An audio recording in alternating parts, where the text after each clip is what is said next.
మహాగణాధిపతే నమః. శ్రీ గురుభ్యో నమః. శ్రీమాత్రే నమః. ప్రేక్షకులందరికీ స్వాగతం. ఫిబ్రవరి 2025 మాసానికి సంబంధించి ద్వాదశ రాశుల వారి యొక్క ఫలితాలు తెలుసుకుందాం. ముందుగా ఫలితాలు తెలుసుకునే ముందర గ్రహ స్థితులు చూసుకుంటే రవి ఫిబ్రవరి 11 వరకు మకరంలో ఉండి దాని తర్వాత అయినా కుంభరాశిలోకి సంచారం చేయడం అనేది జరుగుతుంది. అలాగే కుజుడు ఫిబ్రవరి 27 వరకు కర్కాటకంలో ఉండి తర్వాత మిథునంలోకి ప్రవేశిస్తాడు.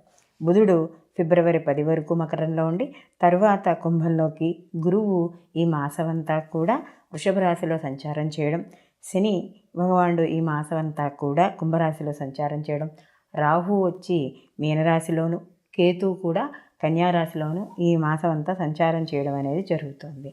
కాబట్టి ఈ యొక్క గ్రహస్థితులను అనుసరించి ఈ ద్వాదశ రాశుల వారికి ఎలాంటి ఫలితాలు ఉండబోతున్నాయి అనే విషయాన్ని తెలుసుకుందాం. వృషభ రాశి వారికి చూసుకున్నప్పుడు విద్యార్థులకి వీళ్ళకి కాస్త అనుకూలంగా ఉంటుంది. అలాగే వీళ్ళు ఏదైతే పోటీ పరీక్షలు పెడుతున్నారో ఆ పోటీ పరీక్షల్లోనూ లేదా ఏదైనా ప్రాజెక్టులు ఇలాంటివి రాసేటప్పుడు ఇలాంటి చోట కూడా వీళ్ళకి అనుకూలంగా ఉండడం అనేది జరుగుతుంది. అలాగే వీళ్ళు విలువైన స్థిర చరాస్తులు కొనుగోలు చేసే అవకాశం అనేది ఎక్కువగా ఉంటుంది. అలాగే వీళ్ళు ఏదైనా ఒక పనిని చేపట్టినప్పుడు ఆ పనిని ఎలా సాధించాలి, ఎలా దీనికి సంబంధించిన ఆదాయ మార్గాలు ఇవన్నీ కూడా వెతుక్కోవడం అనేది జరుగుతుంది. ఉద్యోగం చేస్తున్నా కూడా ఉద్యోగందే ఇది కాకుండా వీళ్ళు చూడండి, ఒకళ్ళు ఉద్యోగం చేస్తూ ప్రైవేట్స్ చెప్పడం, ట్యూషన్లు చెప్పడం ఇలాంటివి ఉంటూ ఉంటాయి. అంటే ఆదాయ మార్గాలు ఇంకా వెతుక్కుంటూ ఉంటారు 2-3 దారులు. అవి కూడా వీళ్ళకి అనుకూలంగా ఉండడం అనేది జరుగుతుంది. ఆర్థికపరమైన విషయాల్లో కూడా వీళ్ళకి అనుకూలంగా ఉంటుంది. వీళ్ళు చేసే ఇన్వెస్ట్మెంట్లు ఏదైనా స్థలాల్లో కావచ్చు, లేకపోతే ఏదైనా మ్యూచువల్ ఫండ్స్లో కావచ్చు, ఇన్వెస్ట్ చేసేవి మాత్రం కాస్త అనుకూలంగా ఉండడం అనేది జరుగుతుంది. అలాగే తీర్థయాత్రలు, విహారయాత్రలు ఇలాంటివి ఎక్కువ చేసే అవకాశం కనబడుతోంది. అలాగే వీళ్ళకి ఎప్పటి నుంచో రావాల్సిన డబ్బులు ఏమైనా ఎక్కడి నుంచైనా రావాల్సి ఉంటే ఆ వసూలు అవ్వడం కూడా జరుగుతుంది వృషభ రాశి వారికి.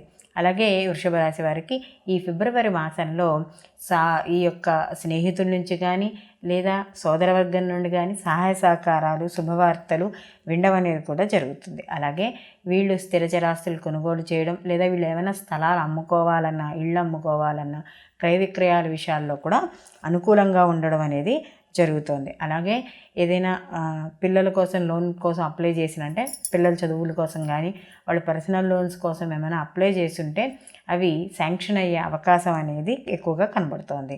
అలాగే విందు వినోదాల్లో పాల్గొంటారు. అలాగే ఎక్కువగా 10 మందితో తిరగడానికి ఇష్టపడడం అనేది జరుగుతుంది. అలాగే కుటుంబంలో కానీ భార్యాభర్తల విషయాల్లో కానీ ఏమైనా చిన్న చిన్న మనస్పర్ధలు ఉన్నా అవి ఈ మాసంలో తగ్గే అవకాశం ఎక్కువగా ఉంది. వివాహాది శుభ కార్యక్రమాల్లో పాల్గొంటారు.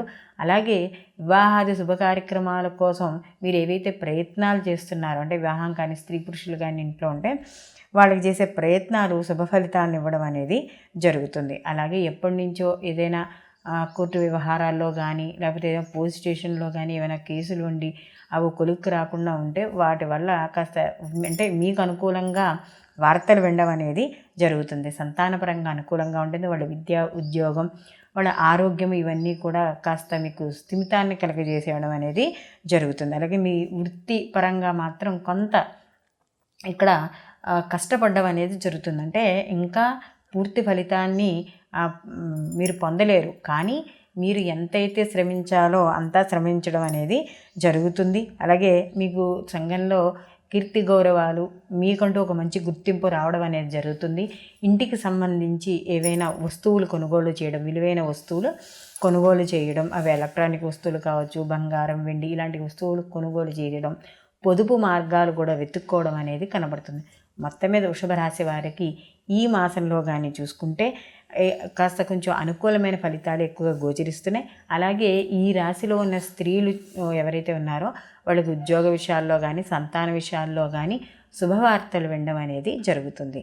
ఈ మాసమంతా కూడా ఫిబ్రవరి మాసమంతా కూడా మాఘమాసం కనుక సూర్యనారాయణమూర్తి ఆరాధన ఎవరైతే భక్తి శ్రద్ధలతో చేస్తారో వాళ్ళకి జ్ఞానము, ఆరోగ్యము, ఐశ్వర్యం కూడా వీళ్ళకి లభించడం అనేది జరుగుతుంది. కాబట్టి ఈ మాఘమాసం అంతా కూడా ప్రతిరోజు కూడా సూర్యోదయాన్ని పూర్వమే లేచి సూర్యోదయం అవుతుండగానే స్నానం అవన్నీ కూడా ముగించుకుని ఆదిత్య హృదయం ప్రతిరోజు పారాయణ చేయడం ద్వారా ఈ వృషభ రాశి వారికి అనుకూలమైన ఫలితాలు గోచరించడం అనేది జరుగుతుంది.